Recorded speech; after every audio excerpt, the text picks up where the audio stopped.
Hoje vamos analisar um caso da primeira parte do século XVIII. Então relaxe enquanto vamos para a Inglaterra. Sarah Malcolm nasceu em 1711 no condado inglês de Durham.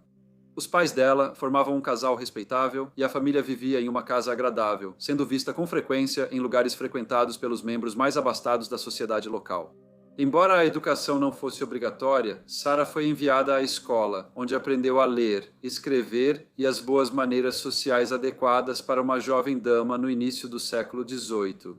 No entanto, o pai dela não era bom com dinheiro e, eventualmente, a família se viu em circunstâncias financeiras desfavoráveis. Tanto que eles deixaram a Inglaterra e se mudaram para a Irlanda, onde se estabeleceram em Dublin.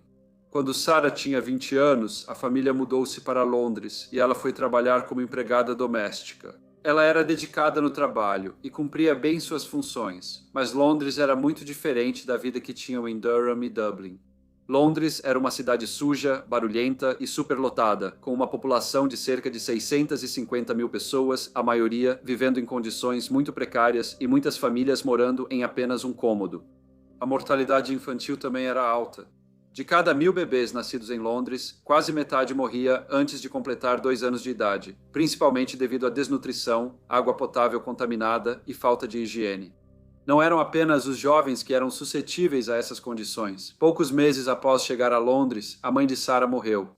O pai dela então voltou para Dublin, deixando a jovem Sarah sozinha na cidade. Ela conseguiu encontrar outro emprego em um pub chamado Black Horse, que ficava em Boswell Courts, perto de Temple Bar. Essa era a área que, na Idade Média, era a principal entrada cerimonial para a cidade de Londres, a partir da cidade de Westminster. Porém, na década de 1730, era comum ser frequentada por membros menos desejáveis da sociedade local. Logo depois, ela conseguiu um emprego melhor como lavadeira para alguns apartamentos acima dos Inns of Court. Esse grupo de 4 instituições, historicamente responsáveis pela educação jurídica, tinha órgãos dirigentes com direito exclusivo de admitir pessoas à advocacia por meio de admissão formal à advocacia. Isso permite que o novo advogado qualificado possa argumentar nos tribunais em nome de outra parte. Um dos moradores era o jovem irlandês Sr. Carroll. Outra era uma senhora que diziam ter cerca de 80 anos. Ela era uma viúva chamada Sra. Lydia Duncombe. O marido dela foi comerciante de papelaria jurídica. Ambos moravam em Tenfield Courts. A Sra. Duncombe vivia com sua acompanhante, Elizabeth Harrison. A senhorita Harrison, com cerca de 60 anos, trabalhava há anos para a Sra. Duncombe, mas problemas de saúde a impediram de continuar como governanta. Ela passava a maior parte do dia na cama ou sentada na cadeira, reclamando de seus muitos males. Sarah limpava os aposentos da Sra. Duncombe e cuidava de suas roupas, mas por fim, a Sra. Duncombe decidiu que preferia ter uma empregada que morasse na casa. Assim, dispensou os serviços de Sarah e contratou uma jovem chamada Anne Price, que tinha cerca de 17 anos. Enquanto trabalhava no pub Black Horse, Sarah conheceu uma senhora chamada Martha Tracy e 2 jovens, irmãos, James e Thomas Alexander. Eles nem sempre viviam de meios honestos, e sabendo que Sarah tinha acesso aos aposentos de algumas pessoas bastante abastadas, tentaram incentivá-la a roubar delas. Afinal, ela era pobre e eles não sentiriam falta de algumas moedas ou joias que estavam apenas guardadas em uma caixa. No dia 3 de fevereiro de 1733, Sarah fez uma visita à Sra. Duncombe. Ela disse à senhora idosa que tinha ouvido que ela não estava bem de ânimo e só queria se certificar de que tudo estava em ordem. Sarah notou que a senhorita Harrison ainda não estava bem. Anne Price duvidava que Sarah tivesse ido aos aposentos só para perguntar pela saúde da Sra. Duncombe e se questionava sobre o real motivo da visita. No dia 5 de fevereiro de 1733, uma senhora chamada Dona Love caminhou pelo corredor estreito até Tenfield Courts. Pouco depois da 1, ela visitava a amiga Dona Lydia Duncombe, do 3º andar, por motivos caritativos e sociais, para almoçar em seu apartamento. Dona Love também era idosa, mas tinha boa saúde. Ela subiu os 3 lances de escada e foi até o apartamento de Dona Duncombe. Notou que a porta externa estava fechada. Isso era bastante estranho. A porta externa só ficaria fechada se os moradores não estivessem na propriedade e certamente estaria aberta se aguardassem uma visita. Da última vez que viu sua amiga, Dona Lydia Duncombe, ela percebeu que a senhora estava bastante desanimada. Ela comentou que talvez não ficasse por aqui muito tempo e mostrou preocupação com a saúde da senhorita Elizabeth Harrison. Dona Love lembrou que no dia em que viu Dona Duncombe pela última vez, outros 2 visitantes também estiveram nos apartamentos, mas nenhum deles conseguiu animá-la. Uma das visitantes era Sarah Malcolm, que Dona Love conhecia da época em que ela trabalhava como faxineira para Dona Duncombe. Dona Love continuou a bater na porta. Ela também chamou, mas não houve resposta. Ela ficou do lado de fora por um bom tempo, acreditando que talvez Dona Duncombe e Dona Harrison não pudessem atender a porta e que Dona Anna Price tivesse saído para fazer um recado e logo voltaria. No entanto, ela percebeu que não havia nenhum barulho vindo de dentro dos apartamentos, e a cada minuto que passava, ficava cada vez mais ansiosa. Pensamentos começaram a surgir em sua cabeça. Será que Dona Harrison teria morrido durante a noite e Dona Price estaria ajudando Dona Duncombe a ir avisar as autoridades necessárias? Por fim, Dona Love decidiu descer para tentar descobrir se alguém sabia do paradeiro de sua amiga. Ela sabia que Dona Duncombe fora amiga de Dona Heimer por muitos anos. Quando Dona Love disse que não havia ninguém no apartamento de Dona Duncombe, Dona Heimer ficou preocupada. Ela estranhou não haver ninguém em casa e acompanhou Dona Love de volta ao andar de cima. Elas bateram na porta, mas não houve resposta e não havia nenhum barulho vindo de dentro da propriedade. Elas olharam para os pátios para ver se havia alguém que pudesse ajudar. Dona Love viu Dona Sarah Malcolm e chamou por ela. Pediu que ela fosse buscar um chaveiro. Sarah respondeu que se apressaria e buscaria ajuda. Ela voltou com Dona Olifante e disse às 2 senhoras que Dona Olifante tentaria entrar na propriedade, pois não conseguiu encontrar um chaveiro.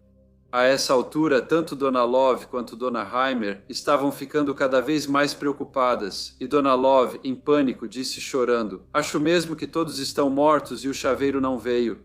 Dona Olifante, mais jovem que Dona Love e Dona Heimer, era engenhosa. Ela possuía a chave dos apartamentos recém-desocupados ao lado da casa de Dona Duncombe. Ela disse que iria sair pela janela dos fundos dos apartamentos ao lado e tentar entrar na propriedade da Dona Duncombe. As outras 3 senhoras esperaram do lado de fora. Elas ouviram o som de vidro quebrando e presumiram que Dona Olifante havia conseguido entrar nos apartamentos. Poucos momentos depois, Dona Olifante apareceu na porta da frente. Ela olhou para as 3 senhoras e, parada no corredor, disse solenemente: "Todas foram assassinadas." As senhoras entraram no apartamento. O primeiro corpo era da jovem senhorita Price, deitada na cama com um profundo ferimento de faca na garganta. O cabelo dela cobria o rosto e estava ensanguentado. Depois encontraram a senhorita Elizabeth Harrison estrangulada com as tiras do avental. Por último, viram o corpo da senhora Lydia Duncombe. Ela estava deitada em sua cama. Não havia sangue e parecia que a causa da morte tinha sido estrangulamento. Autoridades foram contatadas e o cirurgião Sr. Thomas Biggs chegou, chamado por um dos porteiros. Ele examinou as 3 senhoras mortas, mas era evidente qual tinha sido o motivo para esse crime tão horrível. Uma caixa forte havia sido aberta e seu conteúdo removido. Sra. Heimer sabia que ali a Sra. Duncombe guardava seu dinheiro e joias. 2 jovens advogados chamados Sr. Geargan e Sr. Carroll ocupavam apartamentos no mesmo andar que a Sra. Duncombe, e ambos os cavalheiros empregavam a senhorita Sarah Malcolm como lavadeira. Eles tinham saído, mas ao tentarem voltar para sua residência, descobriram que uma grande multidão havia se reunido na entrada dos Stanfield Courts. Isso tornou muito difícil passar. A notícia do assassinato já havia se espalhado, e as pessoas tinham ido até a área para ver o que poderiam descobrir. Em vez de atravessar a multidão, os 2 foram a um café em Covent Garden. Ouviam pessoas comentando os assassinatos e mencionando a teoria de que o crime deve ter sido cometido por alguém familiarizado com Stanfield Courts, pois não era um local fácil para se orientar. O autor provavelmente conhecia as vítimas e provavelmente tinha acesso à propriedade, já que nenhum sinal de arrombamento foi detectado. Ainda falando sobre os assassinatos, Sr. Geargan e Sr. Carroll foram para uma taverna na Essex Street, só saindo de lá a 1h da manhã. Ao retornarem aos apartamentos, encontraram a porta do Sr. Carroll aberta, uma lareira acesa e uma vela na mesa. Sentada perto da lareira, a senhorita Sarah Malcolm foi questionada pelo jovem sobre o que fazia em seu apartamento àquela hora. Ela disse que acendia a lareira e recolhia algumas coisas. O Sr. Carroll perguntou se alguém foi preso pelo assassinato das 3 senhoras. Sarah olhou para cima e respondeu que um cavalheiro chamado Sr. Knight, que tinha um apartamento no prédio, mas não era visto há 2 ou 3 dias, era suspeito disso. O Sr. Carroll disse a Sarah que, até resolverem o assunto, ela não deveria aparecer em seu apartamento e pediu que fosse embora. Antes dela ir embora, ele notou que alguns coletes estavam faltando. Ao perguntar, ela disse que os havia penhorado. Depois que Sarah saiu, o Sr. Carroll fez uma nova inspeção em suas coisas. Ele encontrou peças de linho, junto com uma caneca de prata que tinha sangue na alça. Sob a cama, ele achou um avental ensanguentado. Chamou o guarda noturno, que achou a senhorita Malcolm, e a levou de volta ao apartamento do Sr. Carroll, no 3º andar. O Sr. Carroll perguntou à jovem se a caneca era dela. Ela respondeu que sim, e que havia sido um presente de sua mãe. Ela disse que planejava penhorá-la e que havia sangue na alça porque tinha cortado o dedo. Ela foi levada pelo guarda noturno até o policial, onde repetiu a declaração sob juramento diante do magistrado Sir Richard Brockus. Ele afirmou que ela deveria ir para a prisão de Newgate enquanto investigavam. Quando ela chegou lá, foi revistada. Uma bolsa de seda verde contendo 21 guinéus foi encontrada em seu vestido. Quando questionada, Sarah declarou que havia encontrado a bolsa nas ruas. Os 2 fardos de linho que ela levava estavam manchados de sangue. Sra. Reimer viu a bolsa, mas não pôde confirmar se estava na caixa forte da Sra. Duncombe.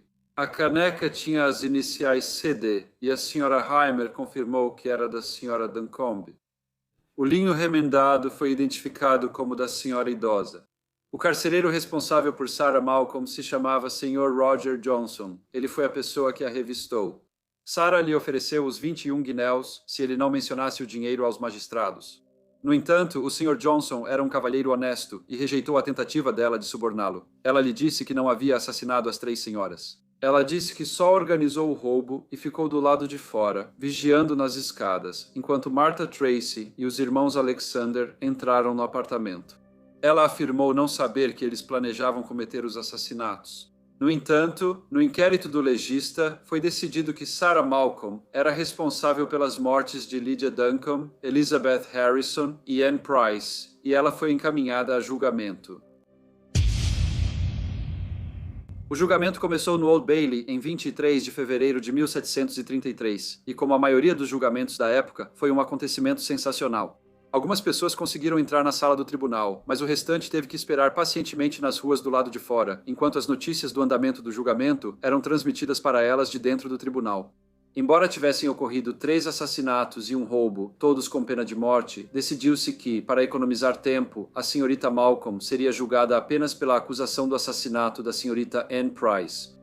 Sarah não foi representada por nenhum advogado, mas conseguiu se sair bem no tribunal.